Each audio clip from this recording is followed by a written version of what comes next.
ठीक है dear.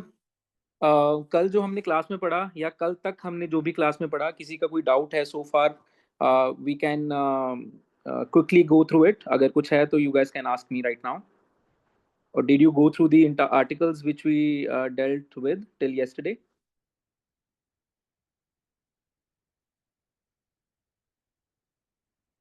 I'm giving you a quick minute to go through it. एक बार if you guys have any doubt so far, then we can go through with it. Otherwise, I'll take up further articles. Anyone?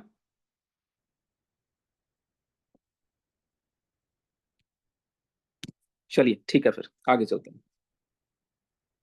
So we have completed till Article 21A, and we were supposed to start Article 22. So 22 talks about protection against arrest and detention in certain cases. उसका clause 1 जो है, it talks about no person who is arrested shall be detained in custody without being informed as soon as may be of the grounds for such arrest, nor shall he be denied the right to consult or be defended by a legal practitioner of his choice. This article becomes extraordinarily important for you guys, especially because this is the base article out of which you see the right to arrest originate in CRPC, जिसको हम BNSS बोलते हैं, right? So this article is very important because later when you will be studying criminal law, you will see that this article gives you the basis. Why? Because during the arrest, as you might have seen so far in your life, that when you are making the arrest, number one thing that you have to do is inform the person the grounds for which he is being arrested. Number two, he shall also be allowed the right to consult any legal practitioner. Mind you, the term is legal practitioner. ठीक है. अब इसको base रख के the CRPC और BNSS now will further elaborate कि वो कैसे प्रैक्टिकली वर्क करेगा. ठीक है. So this is the article which you have to remember for that. उसके बाद क्लॉज 2 में बात करते हैं. Every person who is arrested and detained in custody shall be produced before the nearest magistrate within a period of 24 hours. ये भी again जो ये वाला पॉइंट है कि 24 hours में आपको नियरेस्ट जुडिशियल मैजिस्ट्रेट के सामने पेश करना है उसको. ये भी इसी से आता है और ये फर्दर एक्सपैंड होगा BNSS में. ठीक है. हाउएवर इस 24 घंटे में से जो ट्रैवलिंग का टाइम है वो एक्सक्लूड होगा. ठीक है. That excluding the time necessary for the journey from the place of arrest to the court of the magistrate, and no such person shall be detained in custody beyond the said period without the authority of the magistrate. यानी कि once the police arrests you under any offense, mind you, police arrest कर पाएगी आपको only under a cognizable offence. अब ये cognizable और non cognizable में क्या डिफरेंस है ये मैं अभी आपको नहीं बताऊंगा, ये हम करेंगे जब क्रिमिनल लॉ पढ़ेंगे. बट कॉग्निजेबल और नॉन कॉग्निजेबल क्या होता है ये आपको पता होना चाहिए. So note it down in your notes. ठीक है. A police can arrest you only in a cognizable offence. अगर मान लीजिए वो अरेस्ट करते हैं आपको तो within 24 hours they have to present you in front of the judicial magistrate. यानी कि मैक्सिमम पीरियड एक दिन के लिए ही या 24 आवर्स के लिए ही आपको अरेस्ट करके रखा जा सकता है. बियॉन्ड उसके अगर आपको रखना है इन custody, so judicial magistrates order is required. उसकी अथॉरिटी के बिना नहीं रखा जा सकता. अब आगे आप जाके देखेंगे जब हम क्रिमिनल लॉ पढ़ेंगे तो वहां पे एक जुडिशियल कस्टडी होती है और एक पुलिस कस्टडी होती है. ठीक है. तो वो कॉन्सेप्ट भी हम आगे देखेंगे, जिसको आपने यूजुअली न्यूज में सुना होगा दैट उसको जुडिशियल रिमांड पे रखा गया है. वो that is basically judicial custody. उसके बाद हम आते हैं क्लॉज 3 पे. Nothing in clause 1 and 2 shall apply to any person for the time being is an enemy alien. दो टर्मिनोलॉजीज हैं यहाँ पे. एलियन कौन होता है? Who is not a citizen of India और who is a foreigner in India. Enemy alien का मतलब the person is from a country which is at war with India और is in conflict with India. ठीक है. तो जो ये अभी हमने राइट्स बताए हैं प्रोटेक्ट करने के लिए फ्रॉम अरेस्ट, ये जो 1 and 2 क्लॉजेज हैं, ये कहाँ पे एप्लीकेबल नहीं होंगे? ये वहां पे एप्लीकेबल नहीं होंगे जहां पे वो इंसान जिसको अरेस्ट किया है वो एनिमी एलियन है. दो टर्मिनोलॉजीज अलग अलग हैं. एलियन का मतलब है who is not a citizen of India, and enemy देश से है उसको हम एनिमी एलियन बोलेंगे.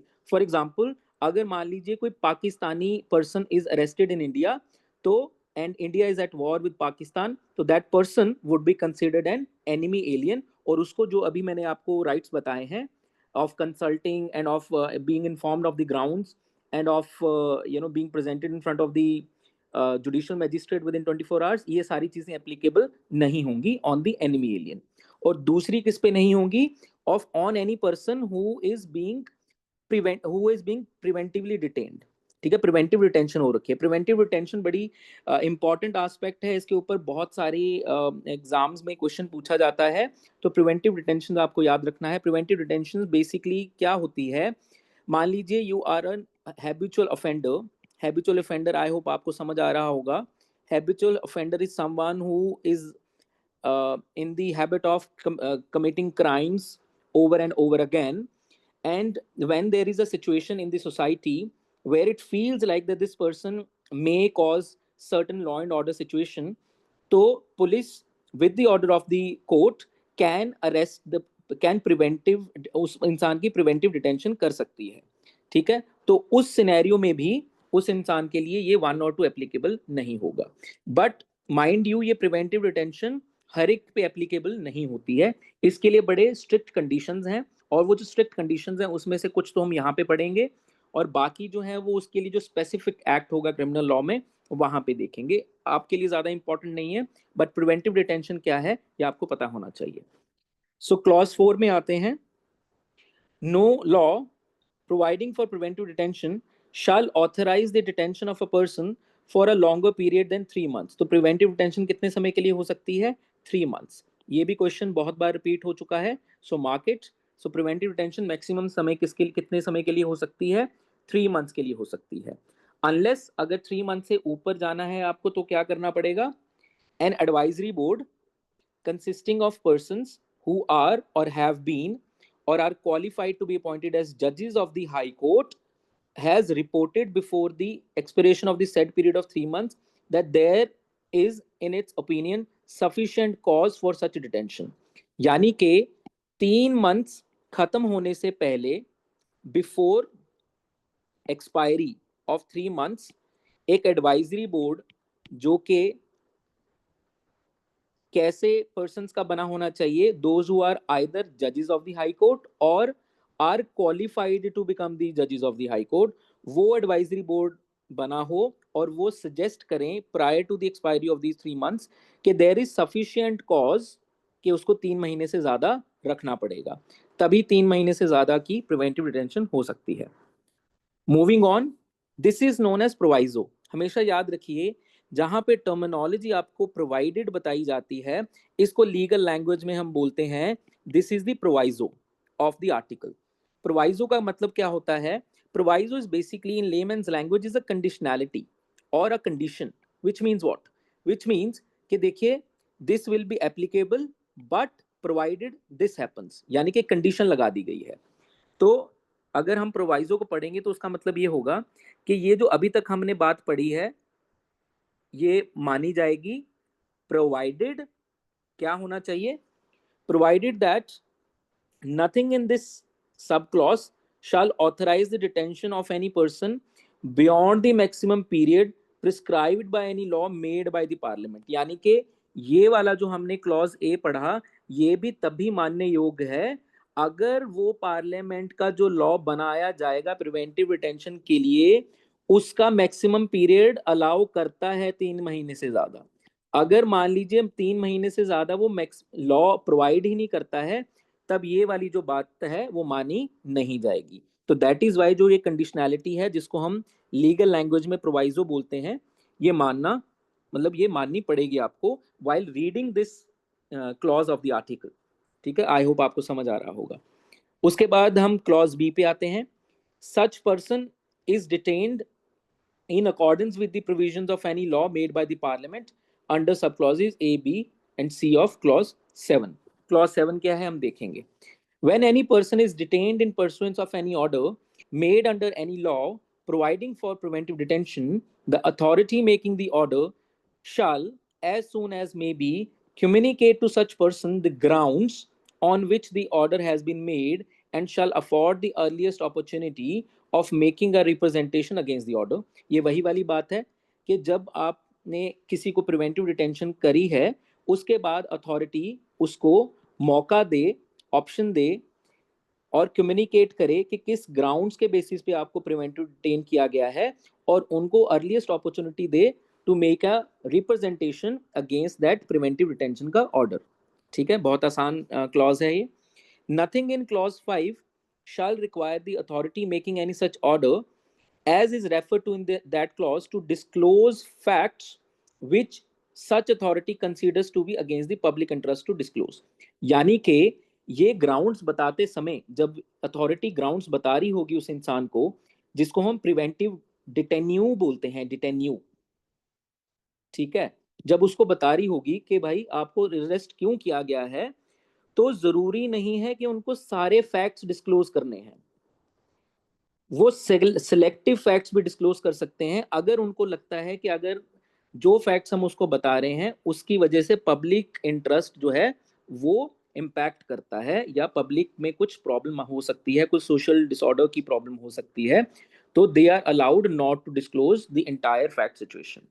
ठीक है, moving forward, clause 7, Parliament may by law prescribe the circumstances under which and the class or the classes of cases in which a person may be detained for a period longer than 3 months under any law providing for preventive detention without obtaining the opinion of any advisory board in accordance with the provisions of subclause A of clause 4। यानी कि parliament by law बोल सकती है कि 3 महीने से ज्यादा भी रखा जा सकता है इंसान को, बट उसके लिए उनको बाय लॉ करना पड़ेगा वो अलाउ। उसके बाद the maximum period for which any person may in any class और class of cases be detained under any law providing for detention and the procedure to be followed by the advisory board, उसका procedure भी वो law के द्वारा बता सकते हैं। ठीक है, coming down to article 23, prohibition of traffic in human beings and force labour. Clause 1 क्या बोलता है? Traffic in human beings and begar and other similar forms of forced labor are prohibited and any contravention of this provision shall be an offense punishable in accordance with the law। यानी कि human trafficking को रोक रहा है, ये human trafficking को रोक रहा है प्लस फोर्स लेबर को, ठीक है, जिसको हम बेगार भी बोलते हैं। ठीक है, so this article is specifically for that human trafficking and force labour को रोकने के लिए। Nothing in this article shall prevent the state from imposing compulsory service for public purposes and in imposing such service the state shall not make any discrimination on grounds only of religion, race, caste or class or any of them। यानी कि एक बार तो आपको ये बोल दिया कि human trafficking पे प्रोहिबिशन है और फोर्स लेबर पे प्रोहिबिशन है, बट फोर्स लेबर पे प्रोहिबिशन का मतलब ये नहीं है कि अगर स्टेट चाहे तो आपको कंपल्सरी सर्विस पे सर्विस नहीं लागू कर सकती है आप पे। कंपल्सरी सर्विस कैसे होगी? मान लीजिए कोई वॉर हो रही है और द गवर्नमेंट में come out with an order that all the males above 25 years of age have to serve 2 years in the army। ठीक है, ऐसा कोई कंडीशनैलिटी जो है स्टेट इम्पोज कर सकती है, उसको फोर्स लेबर नहीं माना जाएगा। ये सेकंड वाला क्लॉज ये बोल रहा है। ठीक है, ये मैंने आपको एक एग्जांपल दी है कि compulsory service for public purpose उसके लिए आपको काम करवाया जा सकता है और वो फोर्स लेबर में काउंट नहीं होगा। ठीक है, I hope this much is clear to you guys. आगे मूव करते हैं। Article 24 prohibition of employment of children in factories, ये बहुत इंपॉर्टेंट है, कई बार एग्जाम्स में पूछा जा चुका है। 23 और 24 में कई बार बच्चों को कंफ्यूजन होती है, सो प्लीज रिमेंबर ये ह्यूमन ट्रैफिकिंग और फोर्स लेबर पे है, ये चाइल्ड लेबर पे है। The article 24 is on child labour. ठीक है, no child below the age of 14 years of age shall be employed to work in any factory or mine or engaged in any other hazardous employment। अब इसमें भी supreme court की judgements हैं, तो यानी कि अंडर 14 तो आप किसी को एम्प्लॉय कर ही नहीं सकते हो। ठीक है, there is no employment possible, but then there are Supreme Court judgments जिसमें उन्होंने बोला है कि over above 14 you can employ, but वो till the age of 18, 14 till 18 आप एम्प्लॉय कर सकते हो, बट वो डेंजरस या हार्जडस सिचुएशन नहीं होनी चाहिए। ठीक है, डेंजरस और हार्जडस कंडीशंस नहीं होनी चाहिए, उसी सिनेरियो में आप एम्प्लॉय कर सकते हो if you are between 14 to 18 years of age. Above 18 और 18 प्लस जो है आपको पता है एनी एम्प्लॉयमेंट इज अलाउड। ठीक है, तो ये सुप्रीम कोर्ट की जजमेंट से हमें देखने को पता चलता है। आगे मूव करते हैं। Article 25 freedom of conscience and free profession practice and propagation of religion. ये राइट टू रिलीजन है, जिसको हम कॉमन लैंग्वेज में राइट टू रिलीजन बोलते हैं। क्लॉज 1 बोलता है subject to public order, morality, health and to the other provisions of this part, all persons are equally entitled to freedom of conscience and right freely to profess, practice and propagate religion। Triple P बोलते हैं इसको हम, 3P of religion। ठीक है, profess, practice and propagate। Nothing in this article shall affect the operation of any existing law or prevent the state from making any law regulating or restricting any economic, financial, political or other secular activity which may be associated with religious practice, providing for social welfare and reform, or the throwing open of Hindu religious institutions of a public character to all classes and sections of the Hindus। Explanation 1, the wearing and carrying of kirpans shall be deemed to be included in the profession of the Sikh religion। Explanation 2, in subclause B of clause 2, the reference to Hindus shall be construed as including a reference to persons professing Sikh, Jain, Buddhist religion, and the reference to Hindu religious institutions shall be construed accordingly। तो अभी जो हमने पढ़ा, I don't think so आपको इसमें कोई दिक्कत आएगी समझने में, बड़ी बेसिक सी बात बोली गई है। बस एक चीज जो मैं यहाँ पे पॉइंट आउट करना चाहूंगा वो पहली लाइन है, इन्होंने कंडीशनैलिटी से ही ये आर्टिकल शुरू किया है। उन्होंने बोला है सब्जेक्ट टू, ये चीजों को ध्यान में रखते हुए, कौन कौन सी चीजें हैं, public order, morality, health and other provisions of this part, यानी कि पार्ट 3। ये चीजों को ध्यान में रखते हुए, इन चीजों को मद्देनजर रखते हुए, जो all persons are equally entitled to freedom of conscience, ठीक है, सोच के लिए, और right to freely profess, practice and propagate. ठीक है, कि मुझे कौन सा रिलीजन प्रोफेस करना है, कौन सा प्रैक्टिस करना है और कौन सा लोगों में प्रोपगेट करना है, ये करने की मेरे पास राइट है। आगे इसका मतलब ये नहीं है, क्लॉज 2 जो है वो इस पे 25(1) पे रिस्ट्रिक्शन है। सो 25 जो 2 है वो 25(1) पे रिस्ट्रिक्शन है।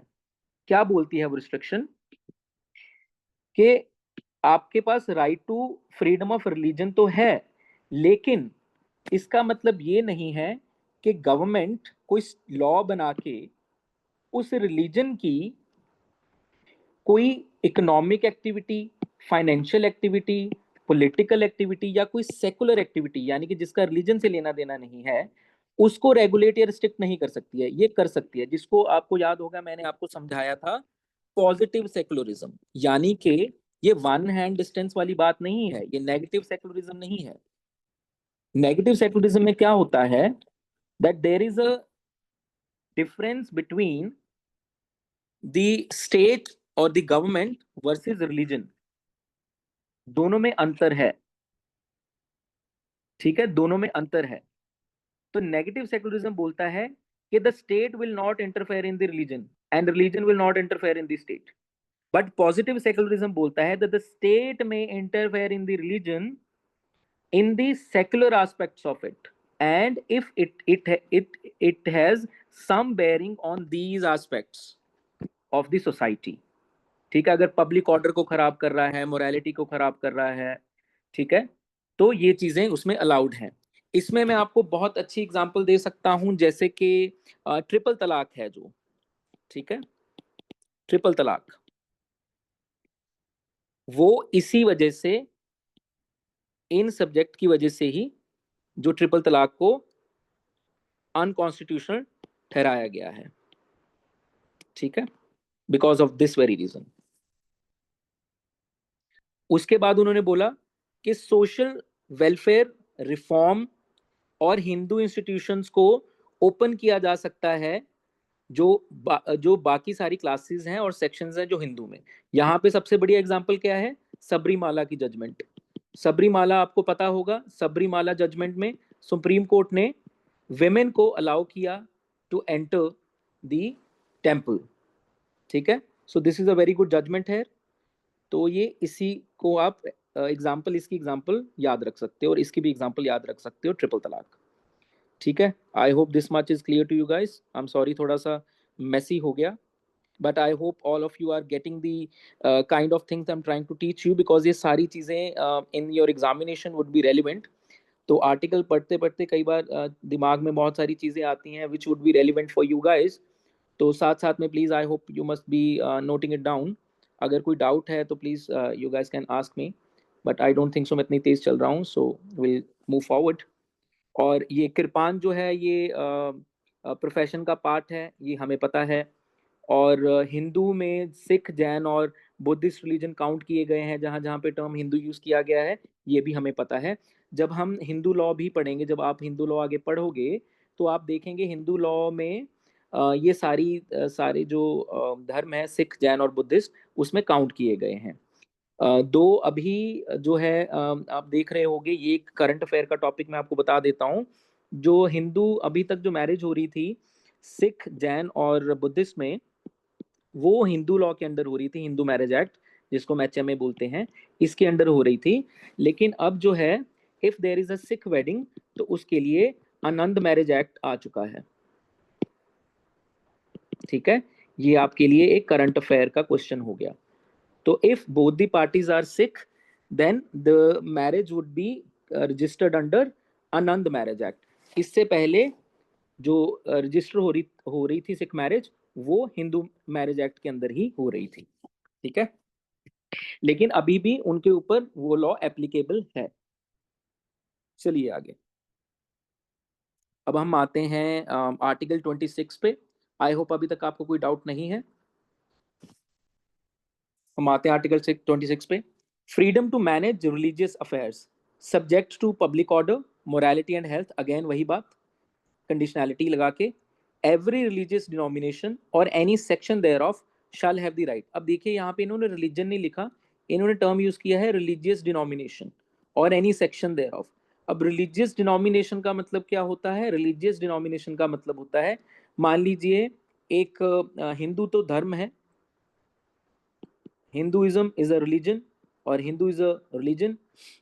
उसके नीचे मान लीजिए कोई एक पर्टिकुलर सेक्ट है, you can come up with any example, let's say Lingayats हैं, ठीक है, इन कर्नाटका। तो लिंगायत इज अ सेक्ट। जो इस सेक्ट के लोग हैं, इसको हम अब रिलीजन नहीं बोलेंगे, इसको हम क्या बोलेंगे? इसको हम रिलीजियस डिनोमिनेशन बोलेंगे। और एग्जांपल मैं दे सकता हूं आपको, जैसे कि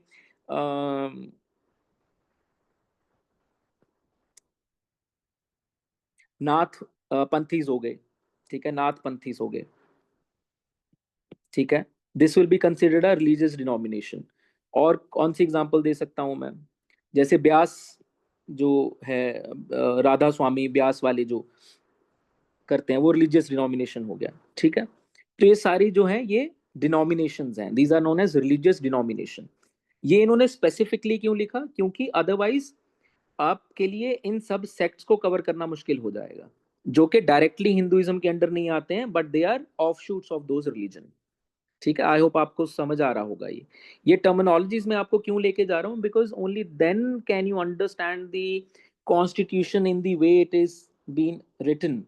आपके लिए वो एक शब्द याद करना बहुत इंपॉर्टेंट है। हो सकता है कि आपको फिल इन द ब्लैंक में आ जाए कि subject to the public order, morality and health, every dash और any section thereof shall have the right. अब यहाँ पे उन्होंने ऑप्शन में रिलीजन लिख दिया, तो हो सकता है कि आप गलती से रिलीजन लिखाओ, लेकिन वो रिलीजन नहीं है, वो रिलीजियस डिनोमिनेशन है।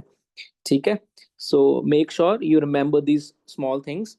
इस पे क्वेश्चन बन जाता है। So हाँ जी।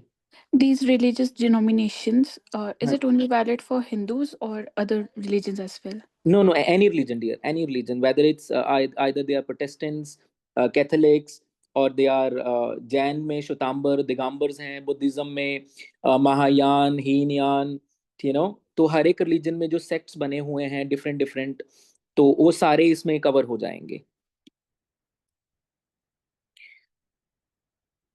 आगे चलते हैं हम। they shall have the right to establish and maintain institutions for religious and charitable purposes। यानी कि जो ये religious denominations हैं, इनके पास अधिकार है, क्या अधिकार है कि हम religious and, याद रखिएगा, जब भी and आ जाता है ना, तो जो भी आप संस्था बना रहे हो उसमें and का मतलब added, मतलब this, दोनों चीजें होनी चाहिए। so they have the right to establish and maintain institutions for religious plus charitable purposes, ये अलाउड है उनको करना। और क्या है, to manage their own affairs in matters of religion. ये बहुत इंपॉर्टेंट है, देखिए जरा, इन्होंने इन मैटर्स ऑफ रिलीजन बोला है। क्यों बोला है? क्योंकि आपको याद होगा, हम पीछे पढ़ के आए हैं, सेक्युलर मैटर अगर है उस इंस्टीट्यूशन का कोई, वहां पे स्टेट इंटरफेयर कर सकती है, राइट? हम पढ़ के आए हैं, पीछे देखा हमने, कहाँ देखा हमने, ये देखिए, ये देखिए, nothing in this article shall affect the operation of an existing law or prevent the state from making any law। क्या करने के लिए? regulating or restricting any economic, financial, political or any other secular activity। ये allowed है, यहाँ पे state interfere कर सकती है। कहाँ पे interfere नहीं कर सकती है? in matters of religion। तो इसीलिए ये इन्होंने मैटर्स ऑफ रिलीजन लिखा हुआ है।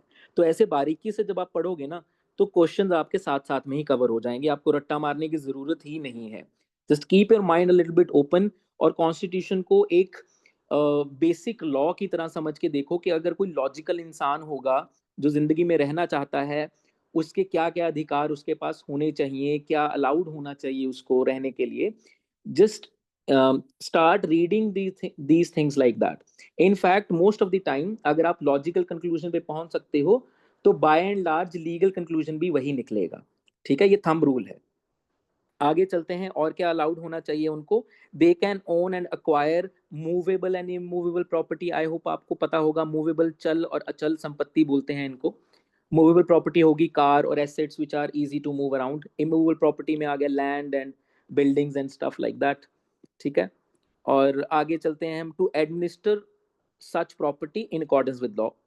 वो ले भी सकते हैं, एक्वायर भी कर सकते हैं, और वो एडमिनिस्टर भी कर सकते हैं ऐसी प्रॉपर्टी को। ठीक है, तो ये किनको अधिकार दिए गए हैं? रिलीजियस डिनोमिनेशंस को ये अधिकार दिया गया है। ठीक है, आगे मूव करते हैं। आई होप अभी तक आपको कोई डाउट नहीं है। 27 पे चलते हैं। देखिए, जो 25 से शुरू होता है ना, 25 से रिलीजन की बात होनी शुरू हो गई है। तो रिलीजन कह रहा है कि फ्री मेरे पास राइट है कि मैं कुछ भी फॉलो करूं। ठीक है जी। 26 जब आया, 26 कह रहा है कि जो रिलीजियस डिनोमिनेशन है, जो इस रिलीजन की कोई डिनोमिनेशन होगी, उसके पास अधिकार है कि वो अपने मैटर्स, अपने रिलीजियस मैटर्स खुद डिसाइड कर सकता है। ठीक है जी, रिलीजियस मैटर्स डिसाइड कर सकते हैं। अब जो 27th है, वो पता क्या करेगा? वो इनको टैक्स फ्री बना देगा। ठीक है, तो आपने इसलिए कभी देखा होगा, इसका एक लूप होल मैं आपको बता रहा हूँ, जो जनरली लॉ में, बीइंग अ प्रैक्टिसिंग एडवोकेट, आप देखोगे या अपनी लाइफ में भी देखोगे, there are ways how people use donations to turn their black money into white. क्यों? क्योंकि उस पर जो टैक्सेस हैं वो नहीं लगते हैं। ठीक है, so freedom as to payment of taxes for promotion of any particular religion. अगर आप कोई पर्टिकुलर रिलीजन को प्रमोट कर रहे हो, तो उस पर टैक्स देने की जरूरत नहीं है। बाय द वे, याद रखो, ये कॉन्स्टिट्यूशनल प्रोविजन है, तो it can not be changed unless you make the constitutional amendment, जो होने नहीं वाली है कभी। तो this is not a financial act और एनीथिंग लाइक दैट कि after a few years the government can change it. This is a fundamental right. और इसको बेसिक स्ट्रक्चर डॉक्ट्रिन में काउंट किया जाएगा. That is why it is very hard to change this. तो there is no taxes on religious activity which is promoting the religion. There is no tax. तो ये 27 ensure करता है. So this is a very very important article. आपकी जिंदगी में ये बहुत काम आने वाला है आगे, if you are into litigation. No person shall be compelled to pay any taxes, the proceeds of which are specifically appropriated in payment of expenses for the promotion or maintenance of any particular religion or religious denomination. ठीक है जी, बहुत आसान है, समझ आ गया होगा आपको. आगे चलते हैं 28 पे. Freedom as to attendance at religious instruction or religious worship in certain educational institutions. No religious instruction shall be provided in any educational institution wholly maintained out of state funds. यानी कि अगर कोई ऐसा इंस्टीट्यूशन है, educational institution है जो कि state funded है, तो उसमें आप रिलीजियस इंस्ट्रक्शंस किसी के ऊपर थोप नहीं सकते हो. आप रिलीजियस इंस्ट्रक्शंस इंपोज नहीं कर सकते हो. You can't impose religious instructions. ठीक है, कि आपको ये पर्टिकुलर जो है रिलीजियस जो कल्चर है या रिलीजियस कोई ऐसी रीति रिवाज है जो आपको फॉलो करना ही पड़ेगा. आप किसी को मैंडेट नहीं कर सकते हो. ठीक है, दूसरा चलते हैं, दूसरा क्लॉज देखते हैं क्या कहता है. Nothing in clause 1 shall apply to an educational institution which is administered by the state but has been established under any endowment or trust which requires that religious instruction shall be imparted in such institution. यहाँ पे क्या मतलब है, ये तो funded वाला है, यानी कि फंड स्टेट ने किया है. यहाँ पे एडमिनिस्टर कर रहा है स्टेट फंड, लेकिन उसी रिलीजियस डिनोमिनेशन ने किया है. मान लीजिए एक हिंदू डिनोमिनेशन है और उसने अपना एक खुद का एजुकेशनल इंस्टीट्यूशन बनाया है.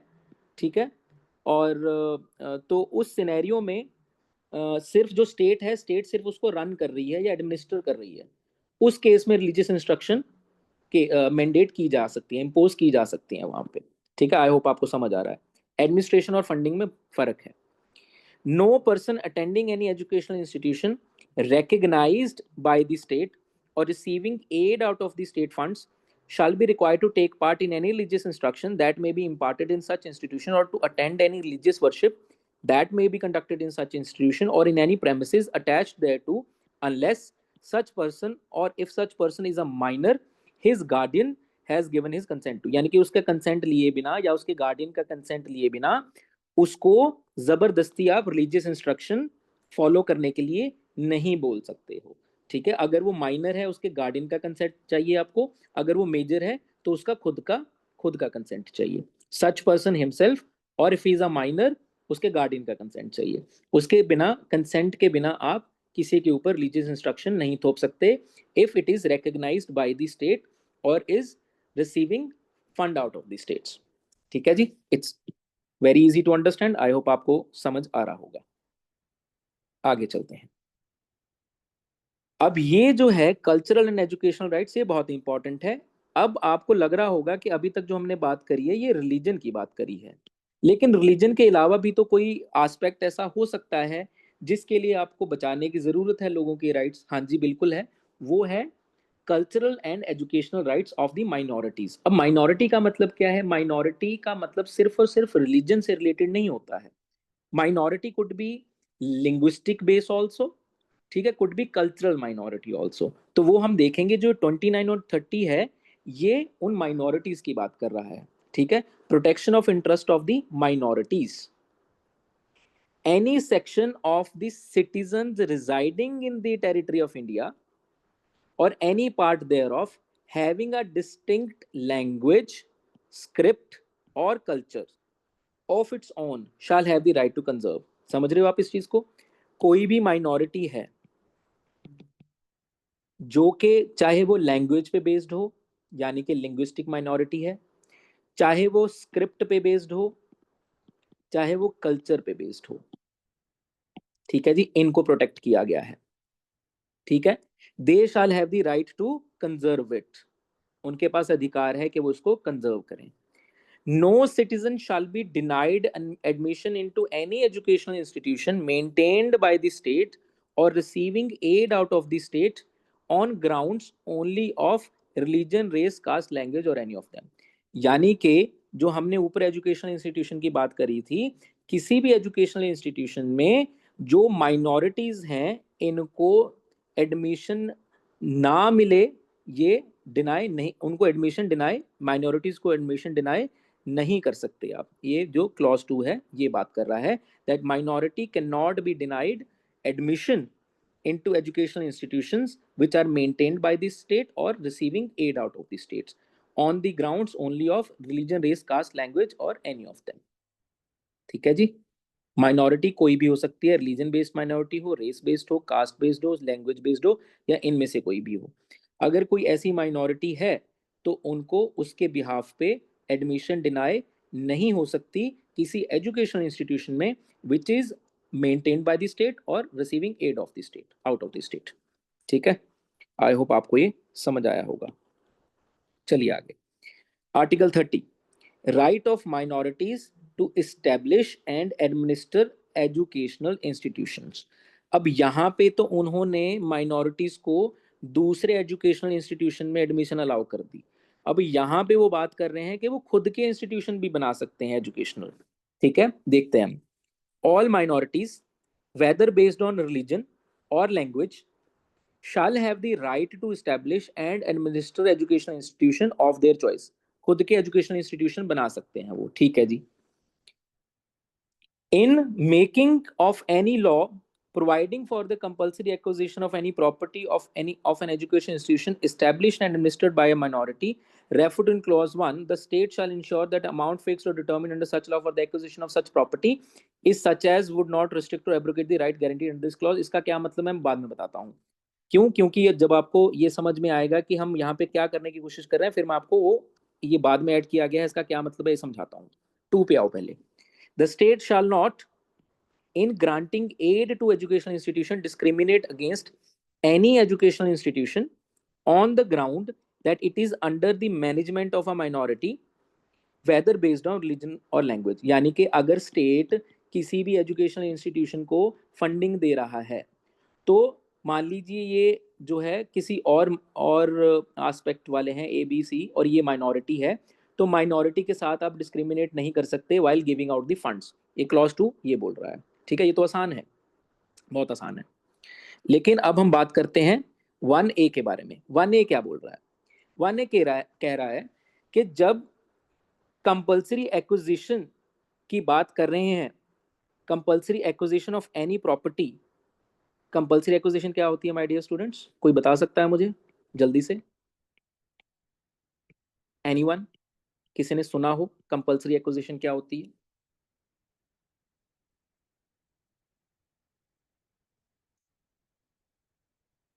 Anyone make a guess?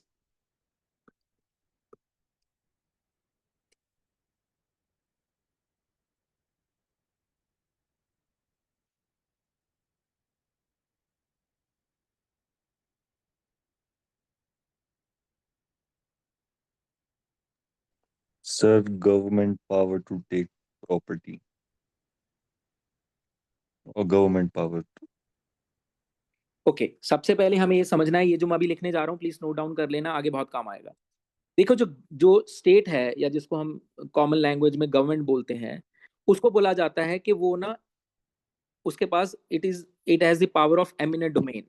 Eminent domain, eminent domain का मतलब होता है कि भाई सारी जो इंडिया की टेरिटरी है ना वो गवर्नमेंट की संपत्ति है और उसमें से आपको हिस्सा दिया गया है।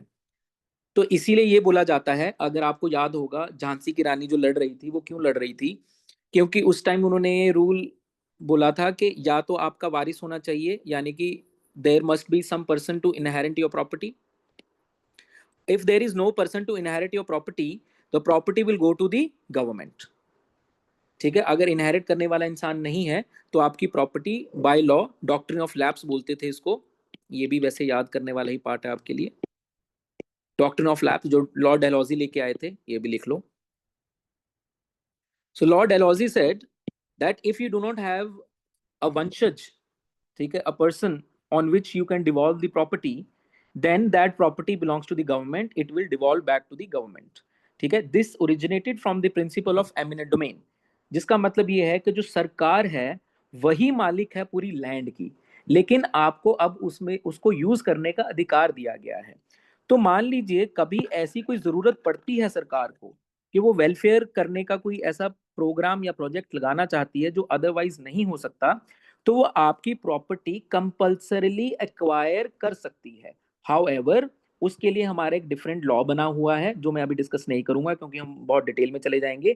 But government has the power to compulsorily acquire your property, but उसके लिए उनको फेयर कॉम्पनसेशन देना पड़ेगा. ये मैं आपको लॉ समझा रहा हूँ थोड़ा सा. उनको उसके लिए फेयर कॉम्पनसेशन देना पड़ेगा. ठीक है, तो उन्होंने बोला सेम चीज कि अगर आप किसी एजुकेशनल इंस्टीट्यूशन की प्रॉपर्टी कंपल्सरीली एक्वायर कर रहे हो जो कि एक माइनॉरिटी के द्वारा एस्टेब्लिश किया गया है, तो स्टेट को इंश्योर करना पड़ेगा कि उनके लिए ऐसी अमाउंट फिक्स करो फेयर कॉम्पनसेशन में, कोई इतने पैसे देने पड़ेंगे आपको कॉम्पनसेशन में, ताकि उनका प्रॉपर्टी लेते समय जो ये वाला अधिकार आपने उनको दिया है कि फ्री के वो अपना खुद का फ्रीडम जो उनको राइट दिया है आपने एजुकेशनल इंस्टीट्यूशन बनाने का, ये इम्पैक्ट ना करे. It would not restrict or abrogate the right guaranteed under this clause. अब समझ में आ गया है आपको क्या मतलब है इसका? सर एक बार फिर से रिपीट करना सर, बस एक बार. ओके, तो कह रहे हैं कि अगर गवर्नमेंट किसी माइनॉरिटी एजुकेशनल इंस्टीट्यूशन की प्रॉपर्टी एक्वायर करना चाहती है तो उसको ऐसा अमाउंट फिक्स करके उनको देना पड़ेगा ताकि उनका जो एक्चुअल में राइट है कि उनके पास फ्रीडम है कि वो अपना कोई भी एजुकेशनल इंस्टीट्यूशन बना सकते हैं, वो नेगेटिवली इम्पैक्ट ना कर जाए. पता चले आपने उनकी प्रॉपर्टी कंपल्सरीली एक्वायर कर ली और उनको ऐसा नुकसान हो गया कि वो उनका जो राइट था, जो एक्चुअल राइट था उनका माइनॉरिटी का एजुकेशनल इंस्टीट्यूशन बनाने का, वही हैम्पर कर गया. आप इतना गलत लॉ बना के उनकी कंपलसरी एक्विजिशन नहीं कर सकते हो. अगर आपको कंपलसरी एक्विजिशन करने की जरूरत पड़ भी रही है तो उनकी जो फेयर कॉम्पनसेशन है वो आपको देखना पड़ेगा कि वो इस राइट को मेंटेन करे, उस राइट को एब्रोगेट ना कर दे, राइट को खत्म ना कर दे या राइट को रिस्ट्रिक्ट ना कर दे. समझ पा रहे हो? मतलब एक्स्ट्रा से लिख दिया, अदरवाइज ये लिखने की यस सर. जरूरत नहीं, उनको लिखने की जरूरत नहीं थी. उन्होंने ये देखिए अगर आप देखोगे अमेंडमेंट से डाला. ये अमेंडमेंट से क्यों डाला? देखो 44th अमेंडमेंट से ये डाला गया था. ये इन्होंने क्यों डाला? ये इन्होंने इसलिए डाला क्योंकि कई बार ये होता है कि आपने कोई जो है प्रॉपर्टी एक्वायर कर ली है. देखो नॉर्मल सिनेरियो में आप जो नॉर्मल वर्किंग रेट होता है वो लोगों को पे कर देते हो. लैंड किसी की पर्सनल लैंड है, एग्रीकल्चर लैंड है, आपने उनको पे कर दिया, ठीक है जी. लेकिन उन्होंने ये जो एक्स्ट्रा राइट कॉन्स्टिट्यूशन में इसलिए डाला है ताकि कोई माइनॉरिटी हर्ट ना हो इससे. माइनॉरिटी को थोड़ा सा एक्स्ट्रा उन्होंने प्रिविलेज बोल लो या एक्स्ट्रा बेनिफिट बोल लो या एक्स्ट्रा कुछ भी बोल लो, मतलब एक extra you know confidence the minority has been given कि अगर आपकी ज़मीन गवर्नमेंट कंपलसरी एक्वायर करेगी तो उसके अकॉर्डिंग आपको अमाउंट मिलेगी. ये मतलब है इसका. Yes sir. ठीक है जी, आगे चलते हैं.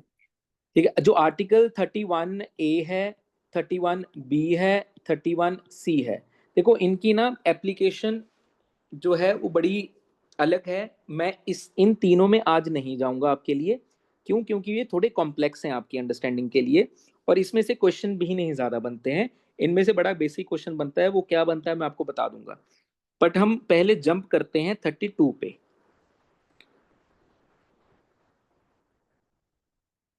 31D जो है वो कर दिया गया है, ओमिट कर दिया गया है, स्ट्रक डाउन कर दिया गया है. ठीक है, तो हमें तीन ही पढ़ने हैं, 31A, B और C. ये भी जो है बड़े बड़े आर्टिकल्स हैं बट इनमें बात बड़ी छोटी की गई है. तो क्या की गई है वो बता देता हूँ, बेसिक सा बता देता हूँ ताकि आपको थोड़ा सा याद रहे.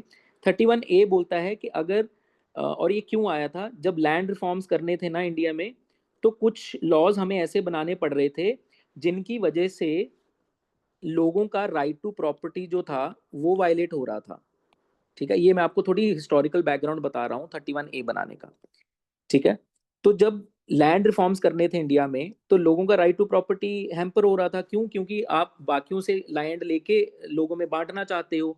तो और राइट टू प्रॉपर्टी आपको मैंने बताया था अंडर एफ, वो फंडामेंटल राइट था। तो उन्होंने क्या किया, उन्होंने पहले तो उसको फंडामेंटल राइट से हटाया, एफ में से हटा दिया उसको। उसके बाद उन्होंने जो लॉज बनाए, उन वो लॉज फंडामेंटल राइट के अगेंस्ट ना जाए या किसी कॉन्स्टिट्यूशनल लॉ के अगेंस्ट ना जाए। तो उन्होंने बोला कि हम 31A एक्स्ट्रा से एक आर्टिकल बनाते हैं जिसमें ये सारे लैंड रिफॉर्म्स वाले लॉ जो होंगे इनको जुडिशियल परव्यू से बाहर रख दिया जाएगा। ठीक है, उनको बाहर रख दिया जाएगा कि आप इनको चेक नहीं कर सकते हो, या इसको आप अनकॉन्स्टिट्यूशनल करार नहीं दे सकते हो। तो उस लैंड रिफॉर्म्स को बचाने के लिए देख रहे हो आप, सेविंग ऑफ लॉज, सेविंग मतलब बचाने के लिए, providing for acquisition of asset, जब एसेट आपका एक्वायर किया जाएगा तो वो जो लॉज हैं उनको आप अनकॉन्स्टिट्यूशनल करार नहीं दे सकते। तो ये सेविंग ऑफ लॉज हो गया। यही बेसिक आपको अंडरस्टैंडिंग रखनी है याद। सो 31A में लैंड रिफॉर्म्स के रिगार्डिंग जो सेविंग ऑफ लॉज हुई थी। ठीक है, तो ये ऐसे याद रखना है आपको। आगे क्या है डिटेल में आपको ज्यादा जाने की जरूरत नहीं है, क्योंकि आपके लिए ज्यादा रेलिवेंट नहीं है। एक बार रीड जरूर कर लेना। 31(2) देख लेते हैं, बी सॉरी 31B देख लेते हैं।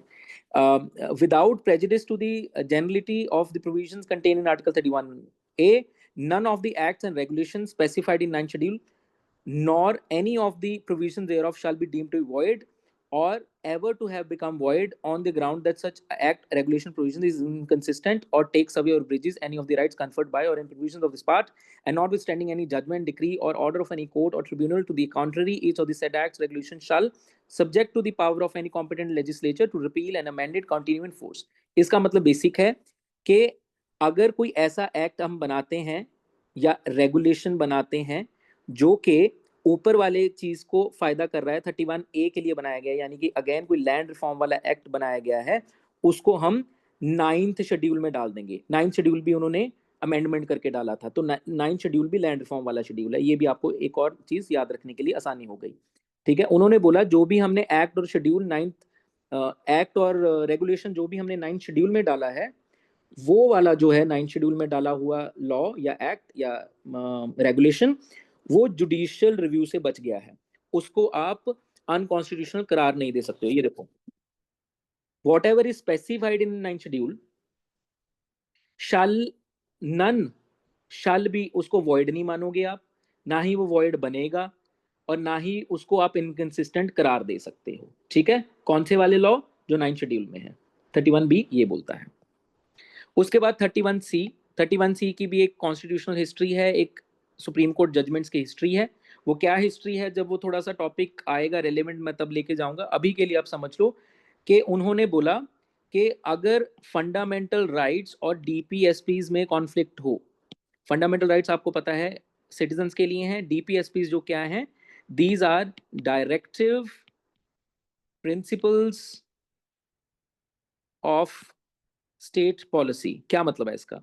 इसका मतलब ये है जब स्टेट को पब्लिक वेलफेयर का काम करना है तो उनको इन चीजों को ध्यान में मद्देनजर रखते हुए करना पड़ेगा। क्या ये मैंडेटरी है? नो। क्या ये आप इसको एनफोर्स करा सकते हो? नो। क्या ये जस्टिशिएबल है? नो। ये सारी चीजें नो नो नो नो है। ठीक है, क्यों? क्योंकि हम गरीब देश हैं, तब भी थे आज भी हैं। तो ये, बट इसका मतलब ये नहीं है कि कभी भी ये फंडामेंटल राइट को ओवरटेक नहीं कर सकते हैं। ये कर सकते हैं कुछ सिचुएशन में। कौन सी सिचुएशन में कर सकते हैं, ये 31C बताता है। Notwithstanding anything contain in article 13, no law giving effect to the policy of the state towards securing all or any of the principles laid down in part 4, part 4 क्या है, DPSP, shall be deemed to be void on the ground that it is inconsistent with or takes away or abridges any on the rights conferred under article 14 और 19। यानी कि इसको अगर मैं सही तरीके से लिखूं तो कैसे लिखा जाएगा? Let me put it into the correct way of writing it. This would be कि अगर मान लीजिए आर्टिकल, अगर आपसे ये पूछा जाए which of these are the superior, तो उसका जेनरिक आंसर है fundamental right is superior. But अगर आपसे पूछा जाए क्या कोई भी डीपीएसपी फंडामेंटल राइट को ऊपर नहीं जा सकता, हाँ, सिर्फ आर्टिकल 14 और 19 के ऊपर डीपीएसपी जा सकता है। अगर article 14 and 19 versus article DPC आ गया तो जुडिशरी डीपीएसपी को ज्यादा इंपॉर्टेंस दे सकती है। ये 31C ये चीज करता है। This is what 31C does. ठीक है, आई होप समझ आ गया होगा आपको। एक्चुअली पहले क्या हुआ था, इसमें 2 बार चेंजेस हुए हैं। ये हिस्टोरिकल कॉन्टेक्स्ट है थोड़ा सा। पहले सरकार और जुडिशरी के बीच में टसल चल रही थी, तो सरकार ने सारे के सारे फंडामेंटल राइट्स के ऊपर कर दिया था डीपीएसपी को, ऐसे करके कि दिस इज एंड दिस, ऐसे कर दिया था। बट फिर सुप्रीम कोर्ट ने उसको टोन डाउन करके फंडामेंटल राइट की जगह पे आर्टिकल 14 और 19 छोड़ दिए सिर्फ। अब इन दोनों के केसेस में, कई सिचुएशन में, not all, DPSP can be given importance, ठीक है, लोगों की भलाई के लिए। चलिए आगे। तो this is what 31C does. अगर आपको बस इतना लिखना है और ऐसे भी याद रखना है, it will be sufficient for you to remember. चलिए आगे, ठीक है। 32 करते हैं, फंडामेंटल राइट्स कवर अप करते हैं आज, so that you guys can take a break and read all these things आराम से, and then if you have any doubt we will discuss that in the next class. 32 बात करते हैं। 32 को अंबेडकर ने हार्ट ऑफ द कॉन्स्टिट्यूशन बोला। Heart of the constitution इसीलिए बोला, ये भी एक कोट है जो कि पूछा जाता है इन द एग्जामिनेशन। ठीक है, बोला किसने हार्ट ऑफ द कॉन्स्टिट्यूशन, किस आर्टिकल को हार्ट ऑफ द कॉन्स्टिट्यूशन बोला जाता है, वो 32 है। क्यों है हार्ट ऑफ द कॉन्स्टिट्यूशन? क्योंकि जी आपने जो अभी तक फंडामेंटल राइट्स की बात करी है, उनकी इन्फोर्सेबिलिटी जो है, कि भाई मेरा साथ धक्का तो हो गया, लेकिन अब उसकी मैं इन्फोर्सेबिलिटी कैसे कराऊं, तो वो 32 करवाएगा। वो आर्टिकल 32 आपको अलाउ करेगा कि ठीक है, मेरा ये फंडामेंटल राइट वायलेट हुआ है, अब मैं क्या करूं। अब तू भाई सुप्रीम कोर्ट के पास जा सकता है अंडर आर्टिकल 32। बट अगर सर मैं अगर जाना चाहता हूँ हाई कोर्ट के पास, तो कोई बात नहीं, वो 226 में जा सकता है। ठीक है जी, तो ये दोनों अलाउड हैं फंडामेंटल राइट की वायलेशन के लिए। आगे चलते हैं। 32 क्या पढ़ता है? 32 बोल रहा है the right to move the Supreme Court by appropriate proceedings for the enforcement of rights conferred by this part। यानी कि अगर आपको अपने फंडामेंटल राइट्स एनफोर्स करवाने हैं तो आप सीधा सुप्रीम कोर्ट जा सकते हो। ठीक है जी, डन। आगे क्या बोल रहा है? The Supreme Court shall have the power to issue directions और ऑर्डर्स और रिट्स। अब एक ना लोगों में बड़ी गलत फहमी है, वो पूछते हैं कई बार हमसे, नॉर्मली जब क्लाइंट्स आते हैं तो कहते हैं सर हमें रिट डालनी है। देखिए रिट कभी नहीं डलती है, रिट तो सुप्रीम कोर्ट या हाई कोर्ट के ऑर्डर को बोलते हैं, पिटीशन डलती है हमेशा। ये आपके लिए मैं पहले बता रहा हूं ताकि आप कभी ऐसी गलती ना करें। इसको हम बोलते हैं writ petition. It is not a writ, it's a writ petition. Writ जो है वो तो कोर्ट ऑर्डर करेगा आपके लिए, सुप्रीम कोर्ट या हाई कोर्ट जो ऑर्डर करेगा ना, उसको हम बोलेंगे कि ये रिट है। अदरवाइज उसको जो हम फाइल करेंगे उसको पिटीशन बोलते हैं। ठीक है जी, तो क्या है उसमें? The Supreme Court shall have the power to issue directions or orders or writs, including writs in the nature of, 5 तरह की writs होती हैं: habeas corpus, mandamus, prohibition, quo warranto and certiorari, which may be appropriate for the enforcement of any of the rights conferred by this part। तीसरा कह रहा है without prejudice to the powers conferred by the Supreme Court by clause 1 and 2, Parliament may by law empower any other court to exercise within the local limits of its jurisdiction all or any of the powers exercisable by the Supreme Court। The rights guaranteed by this article shall not be suspended except otherwise provided for by the Constitution। ठीक है, ये कौन सी Ritz हैं और इनको detail में क्या है इनका मतलब, वो मैं डिटेल में कल कराऊंगा क्लास में आपको। अभी के लिए बेसिक बता देता हूँ। हेबियस कॉर्पस का मतलब होता है अगर किसी को इलीगली डिटेन किया है तो आप ये पिटीशन डालोगे कि बंदे को पेश किया जाए। अगर किसी गवर्नमेंट सर्वेंट से कोई काम कराना है और वो नहीं कर रहा है तो तब ये पिटीशन डलती है, जिसको हम बोलते हैं मैंडेमस, कि आपके लिए ज़रूरी है ये काम करना। अगर किसी को काम करने से रोकना है, ठीक है, मतलब किसी को, मतलब लोअर कोर्ट से, जुडिशियल बॉडी से, तो उनको प्रोहिबिट करने के लिए ये जारी होती है। अगर किसी से पूछना है कि उन्होंने किस कैपेसिटी में कोई पब्लिक ऑफिस में बैठे हैं, पोस्ट पे बैठे हैं, तो क्यू वॉरंटो की रिट इशू होती है। और अगर आपको कोई ऑर्डर क्वाश करना है किसी जुडिशियल, क्वासी जुडिशियल बॉडी का, तो सरशरी का जो रिट है वो इशू होती है। ये डिटेल में थोड़ा कल पढ़ेंगे हम, अभी जल्दी जल्दी मैं बता रहा हूँ आपको। 5 तरह की रिट्स होती हैं, ठीक है, अभी के लिए याद रख लो। उसके बाद उन्होंने बोला कि पार्लियामेंट के पास पावर है, क्या पावर है, कि जो ये रिट जुरिस्डिक्शन वाली पावर है सुप्रीम कोर्ट के पास, ये किसी और कोर्ट को भी, अदर कोर्ट को भी दी जा सकती है कि वो अपने लोकल एरिया में उसको अप्लाई कर सके, but only parliament has that power. And also ये देते हुए they can not prejudice supreme court, ठीक है, जो कि यूजुअली हो सकता है, इसलिए अभी तक किसी कोर्ट को ये पावर नहीं दी गई है। The right guaranteed by this article shall not be suspended except as otherwise provided by the constitution। यानी कि ये जो राइट आर्टिकल 32 का जो आपको राइट दिया गया है, ये कभी भी सस्पेंड नहीं हो सकता अनलेस उस सिचुएशन को छोड़ के जो कि कॉन्स्टिट्यूशन में बताई गई हो। वो कैसे बताई गई है? अगर आप देखोगे आर्टिकल 352 नेशनल इमरजेंसी लगे या स्टेट इमरजेंसी लगे, उसमें कभी कोई ऐसी सिचुएशन बन सकती है मे बी, बट अभी के लिए 32 जो है सस्पेंड नहीं हो सकता। क्यों नहीं हो सकता? क्योंकि वो हम आगे करेंगे, क्योंकि आर्टिकल 20 और 21 जो है, आर्टिकल 20 और 21 जो है, इस पे सुप्रीम कोर्ट ने जजमेंट दी है कि ये कभी भी सस्पेंड नहीं कर सकता प्रेसिडेंट। तो अगर ये सस्पेंड नहीं कर सकता तो इनको लागू करवाने के लिए 32 तो हमेशा खुला रखना ही पड़ेगा ना आपको।